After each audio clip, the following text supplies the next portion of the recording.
네, 상무님 다음 이야기 해보겠습니다. 네. 미국이 금리 인하를 이제 시작했고 앞으로도 계속 될 텐데 금리가 인하하면 사실 주식이 상승하는 게 일반적인 예이지만 이번에 또 다를 수 있다는 이야기도 있어요. 네. 어떻게 보고 계세요?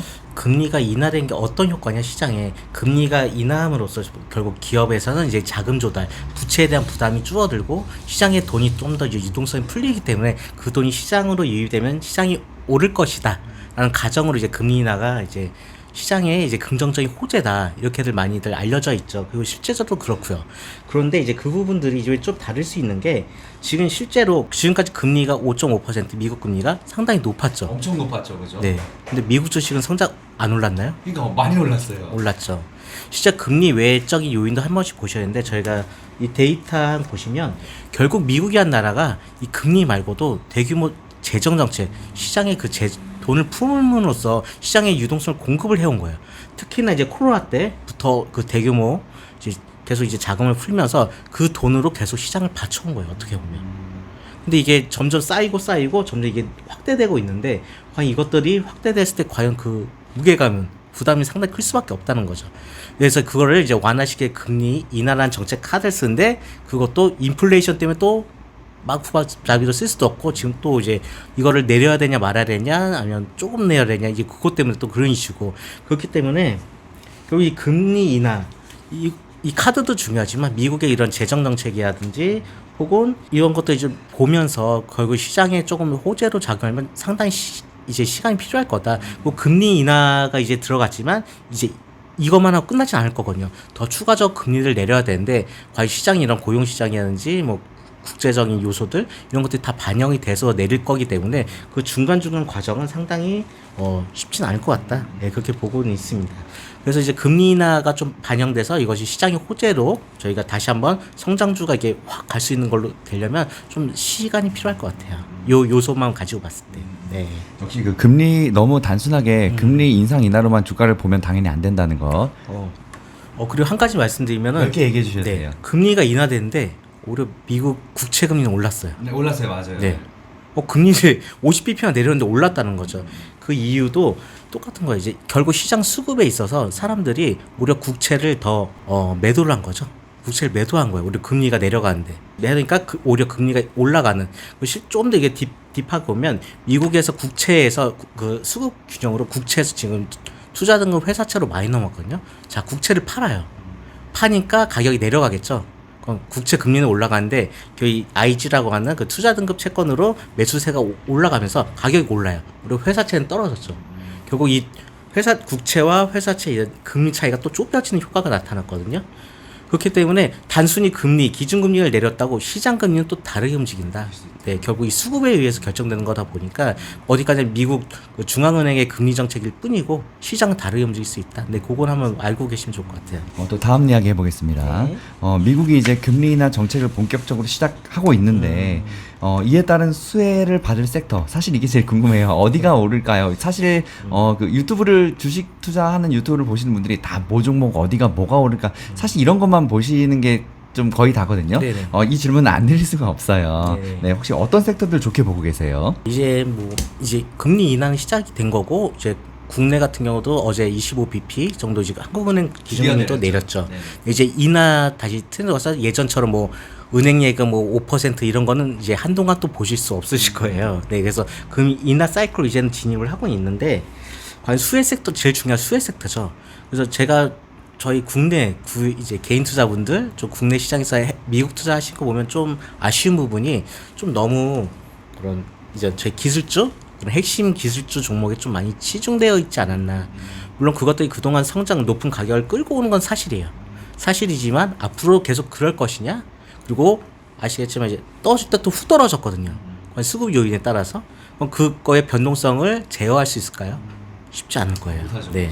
게다가 이제 금리 인하 사이클에서 과연 그것들이 어떻게 될지는 또 다른 문제고요. 물론 장기적인 트렌드 있지만 앞으로 이제 단기적인 인벤처리한 것도 봐야 되기 때문에, 물론 반도체 점점 커지겠죠, 시장은. 네, 시장 커질 거고, 그건 전기차도 커질 거고.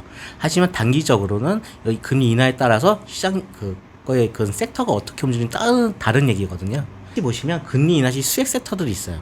자, 바이오 헬스케어. 바이오나 헬스케어 같은 경우는 재무제표를 보면 좋은 종목이 없어요. 네, 왜냐면 다 엄청난 네. 돈이 들어가기 네, 때문에. 엄청난 R&D 자금이 들어가고 그것이 다 부채로 엄청난 미래 성장성을 끌고 그 기대를 끌고 온 거거든요. 근데 이제 금리가 인하된다. 그렇다면은 그런 부채에 대한 그런 부담이 상당히 덜 수 있죠. 그렇기 때문에 금라인의 수혜 섹터가 바로 바이오 헬스케어다. 바이오 헬스케어가 있을 것이고 뭐 대표적으로 부동산 쪽.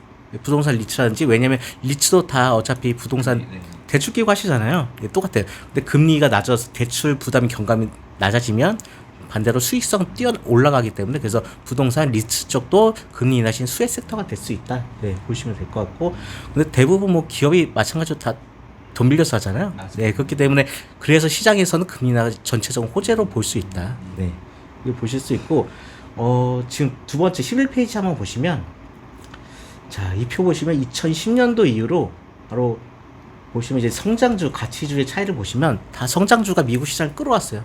반도체, 뭐 매그니피센트부터 해서 예전에 빵 해서 다 미국을 끌어왔는데 물론 이제 이것이 다시 재역전되지는 않을 것 같아요. 솔직히 저도 다만 이 폭이 어느 정도 좁혀질 수는 있다는 거예요. 좁혀진다는 건 성장주가 내려오든 가치주가 오르든 이 폭은 줄여질 수 있다. 그렇기 때문에 저희가 한번 볼 수 있는 게 이 상당히 2010년도 이후로 완전 역의 방향으로 지금 벌어졌거든. 이것들이 어느 정도 수렴의 단계로 갈 수 있지 않을까. 특히나 그 좀 이따 한번 더 질문 주시겠지만 이제 엔캐리 트레이드의 대부분 이제 일본에서 그 미국으로 넘어간 자금들이 성장주에 집중되어 있었어요. 근데 지금 엔캐리 트레이드가 이제 청산되면 나오겠죠. 그 자금들이. 그러면 성장주의 가격이 좀 떨어질 수 있다. 예, 그렇기 때문에 성장주 그동안 너무 미국 시장도 마찬가지, 미국 시장 때문에 미국 시장이 상당히 집중됐던 거예요. 그동안 뭐 매긴피센트, 뭐 아마존, 엔비디아 거기 집중됐던 것들이 조금 완화될 수 있다. 시장의 관심이 그동안 이쪽에만 관심 쏠렸던 거예요. 아무리 좋은 종목도 오르질 못해요. 네, 시장에서 사질 않으니까. 근데 이것들이 좀 완화되면 다른 쪽 방향으로 볼 수 있기 때문에 물론 이런 성장주 기술주 말고도 이런 금리 인하시 뭐 바이오라든지 이런 쪽 섹터가 한 번 더 눈여겨볼 수 있다. 그래서 저희 쪽에서 계속 보고 있습니다. 네.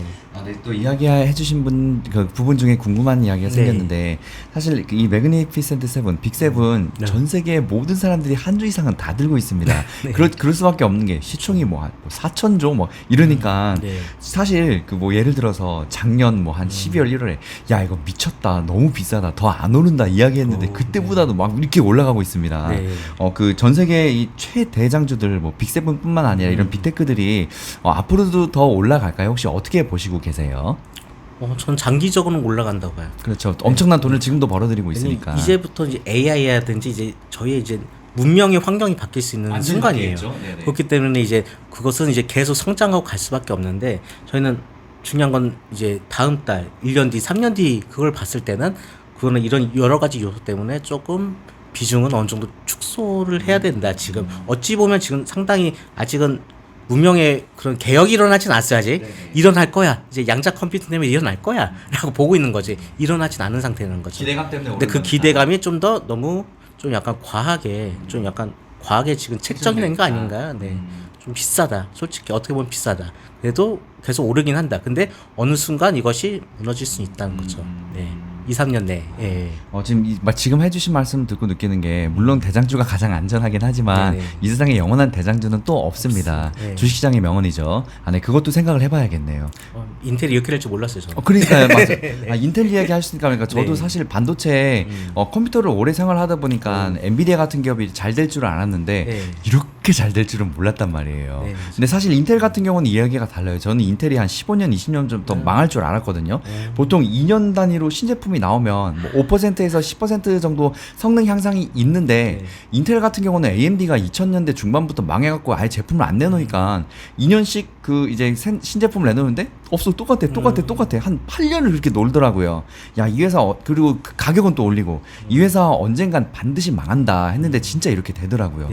근데 엔비디아 같은 경우는 성장할 수밖에 없는 게 지금 엔비디아가 사실 경쟁자가 AMD라고는 하지만 게임이 안 되거든요. 그냥 전부 다 그 AI 반도체들 전부 다 엔비디아 거만 사요. 그런데도 불구하고 성능이 이렇게 좋은데도 또 엔비디아는 예를 들어서 뭐 블랙엘 내놨는데 블랙엘 다음 칩도 벌써 내놨습니다. 2, 3년 뒤에 이야기하는 거 이제 앞으로 뭐 1년 반 주기를 더 줄여서 우리는 경쟁사 없어도 계속 발전을 위해서 신제품 내놓겠다. 저는 이 부분을 되게 좋게 봤어요. 그래서 인텔 같은 인텔과 엔비디아를 완전히 좀 다른 길을 가게 될 거라고 보고 있는데 방금 인텔 얘기 하셔갖고 영원한 대상주 없다. 네. 혹시 어떤 의견 갖고 계세요? 이런 그 종목들 보면. 엔비디아는 저 엔비디아를 추천하는 건 아닙니다. 네네. 이거 네, 사실 추천 아니고 언급 불가 종목입니다. 지금. 이게 다른 부분이 좀 있어요. 엔비디아 같은 경우는 뭐 잘 아실 거예요. 컴퓨터 좋아하시면 다 아시거든요. 결국 엔비디아는 그런 GPU를 쓰기 위해서 그런 프로그래밍 시스템들을 이런 인프라들이 있는데 그 인프라 자체가 엔비디아에 다 맞춰져 있잖아요. 지금. 아니면 안 돌아가게. AMD 쓰면 안 돼요. 안 돌아가요. 그럼 뭐 GPU 그 쿠다도 아니고 뭐 이게 그런 거 시스템 뭐 오픈CL 써도 이게 못 아예 할 수가 없는 거예요. 다시 만들어요. 이 환경이. 그리고 같은 게임을 돌려도 성능이 얘가 떠서 그 엔비디아가 더 뛰어나. 맞아요. 왜? 최적화 부분. 모든 프로그램 개발도 다 엔비디아에 맞춰서 한 거예요. 그래서 인프라 이 환경이 없으니까 결국 한쪽으로 갈 수밖에 없는 승자독식 게임이 가버린 거예요. 그래서 뭐 AMD를 기대는 하고 있지만 좀 시간 걸릴 것 같고요. 설마 인텔인데 인텔은 저렇게 돼버리고 그러다 보니까 엔비디아는 계속 독주로 갈 수밖에 없는 상태. 진짜 네 젠스왕이 참 대단한 분이에요. 네. 그래서 엔비디아는 개인적으로 그러니까 어쩔 수 없는 이 시장 이건 시장 얘기를 보았을 때 결국 독점으로 갈 수밖에 없는 시스템이라는 거죠. 엔비디아 같은 경우는 거기다 오히려 이제는 반도체 하위에 있는 뭐 삼성전자, TSMC 계속 위에서 계속 주문내는 분들이잖아요. 이제는 엔비디아가 어느덧 그렇게 된 상황이에요. 지금 엔비디아는. 그래서 엔비디아는 계속 독점 체제로 갈 수밖에 없는 지금 현재 환경에 있다. 네 그렇게 보고 있습니다. 네.